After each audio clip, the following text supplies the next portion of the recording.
How to change your WHM password. This demo assumes you've already logged into WebHost Manager. Now let's learn how to change our WHM admin password. Click the Account Functions link. Then click Password Modification.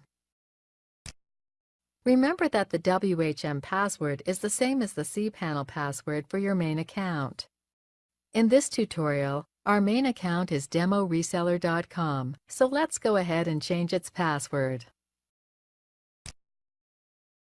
Enter and confirm a new password.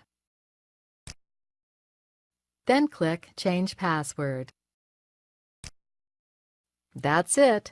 We've successfully changed our main password that's used to log into WHM and cPanel for demoreseller.com. Now let's go try and do something else in WHM. Click List Accounts. Since we've just changed the WHM password, we are required to log in again before we are able to do anything else in WHM. Log in with your new password.